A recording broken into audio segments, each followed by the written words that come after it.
Comment répondre à une question de synthèse de façon rédigée et développée? Imaginons que vous ayez le texte suivant, l'année dernière, etc., etc., avec la question suivante: en quoi cet incipit est-il caractéristique d'un début de nouvelle fantastique? Pour répondre, vous vous intéresserez à l'état dans lequel se trouve le narrateur et au cadre spatio-temporel de l'histoire. Pour répondre à cette question, je vous invite à reprendre votre vademecum, la leçon M4, méthode, et de suivre les étapes pas à pas.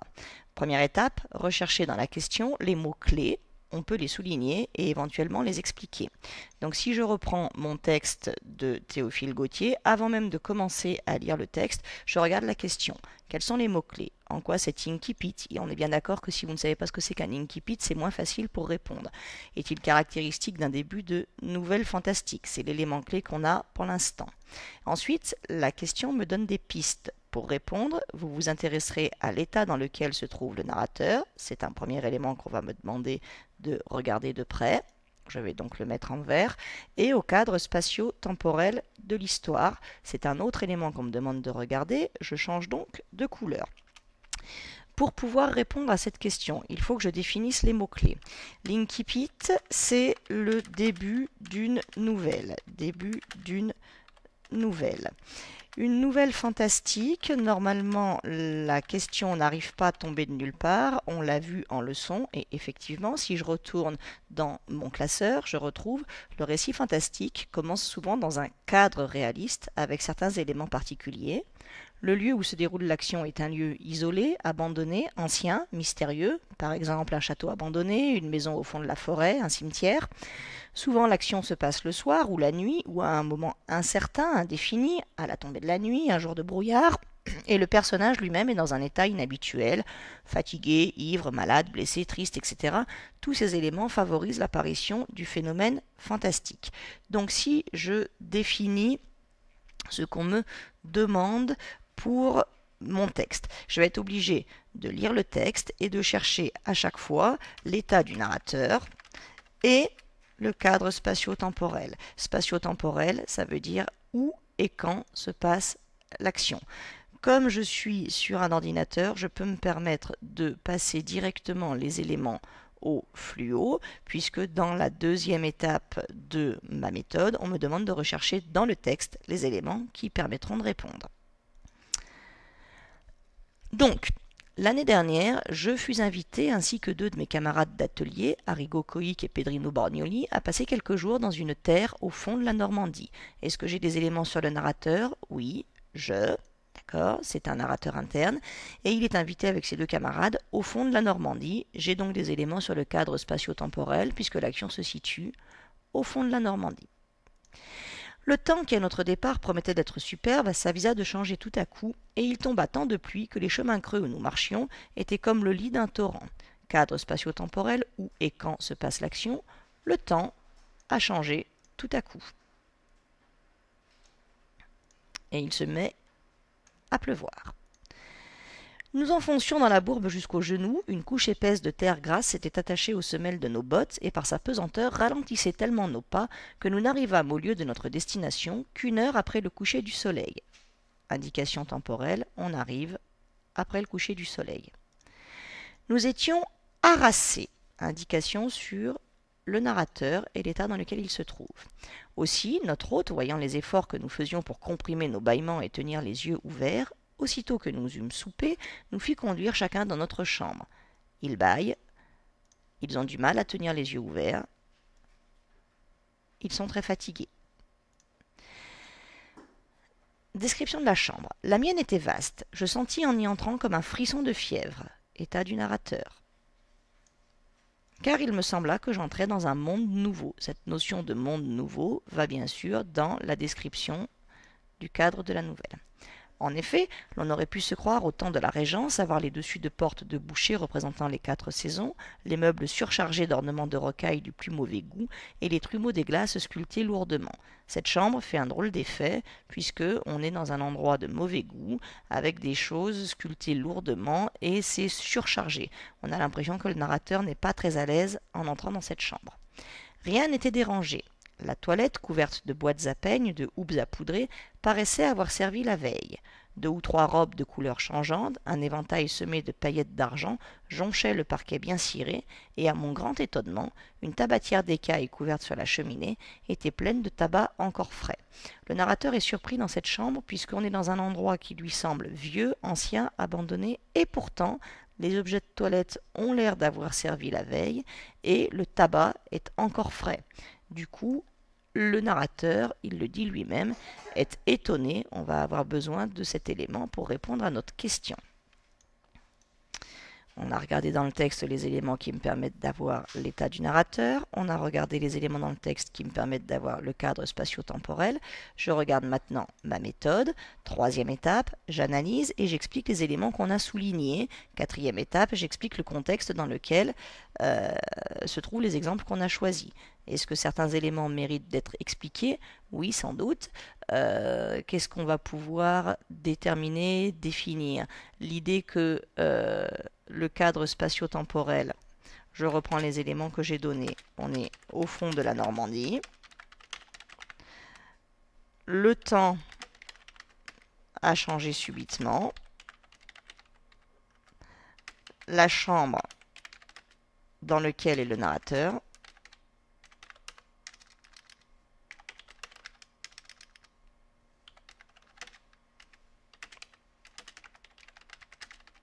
Est ancienne et pourtant les meubles ont l'air d'avoir été utilisés il y a peu.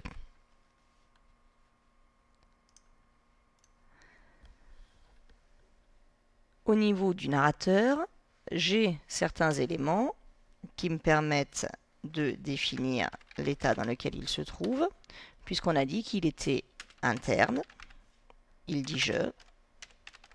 On a dit qu'il était fatigué à cause du long chemin pour arriver chez son hôte.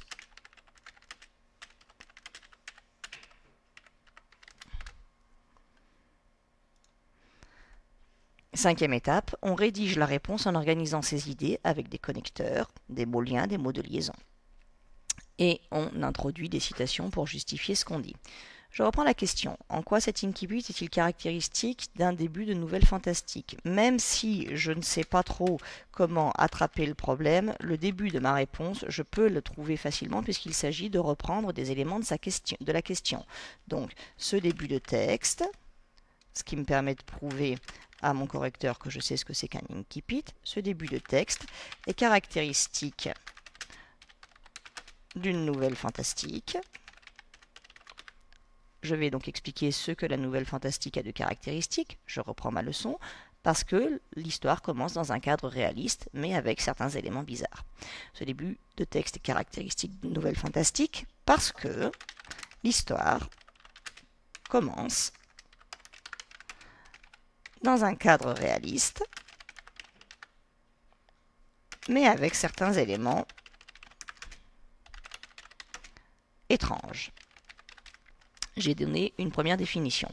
On me demande ensuite de m'intéresser à l'état du narrateur et au cadre spatio-temporel. Je vais donc avoir deux éléments dans ma réponse. Comme j'ai deux éléments, je vais pouvoir mettre deux connecteurs. En effet, le narrateur qui raconte sa propre histoire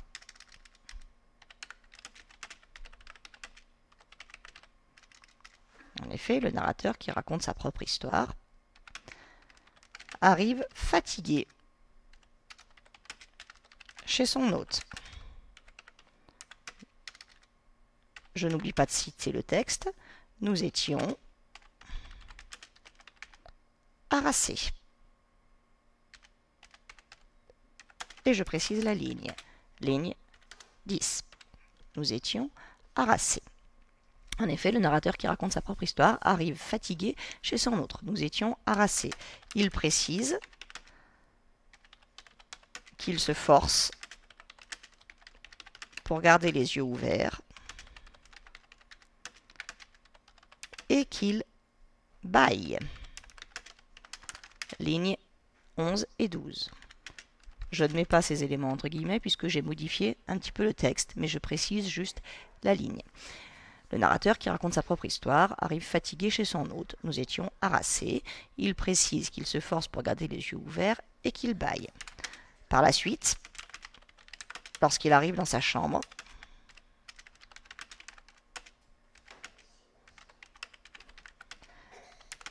il éprouve un frisson de fièvre. Ligne 14. Et ce qu'il voit lui procure un grand étonnement. Ligne 23.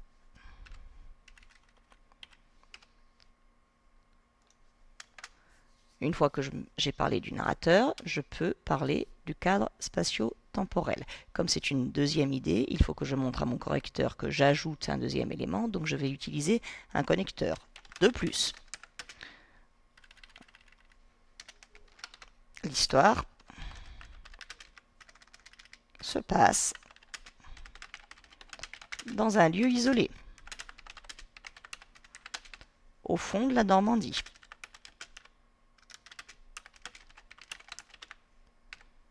Ligne 3. Et la météo a changé d'un coup. Il faisait beau.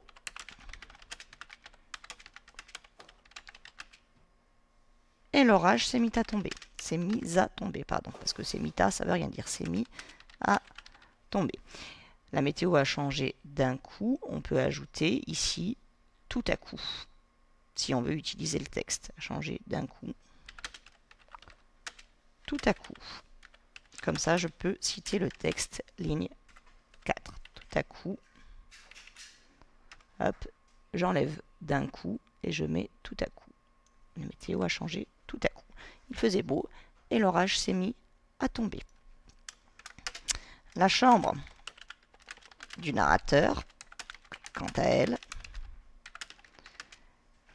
est étrange,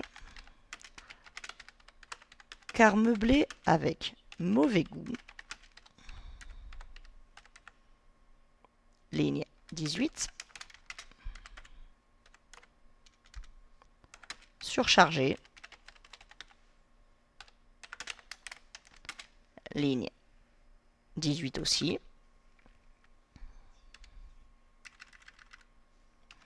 La chambre du narrateur, quant à elle, est étrange, car meublée avec mauvais goût, surchargée, et comme d'un autre temps. Le narrateur a l'impression d'entrer dans un monde nouveau.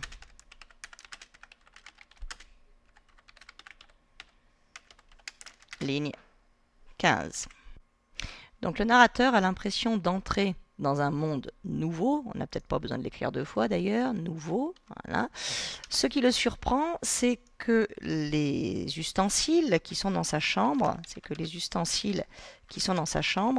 ont l'air d'avoir servi la veille, qui sont dans sa chambre, ont l'air d'avoir servi la veille.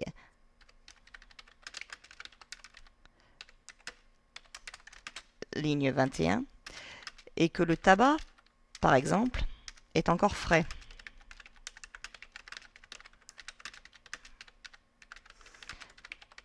Ligne 24. Comme si quelqu'un utilisait cette chambre abandonnée. Comme si quelqu'un vivait dans cette chambre abandonnée. Comme si quelqu'un vivait dans cette chambre abandonnée. Le lecteur s'attend donc à ce qu'il se passe quelque chose de merveilleux, de fantastique. Le lecteur s'attend donc à ce qu'il se passe quelque chose de fantastique, de pas normal.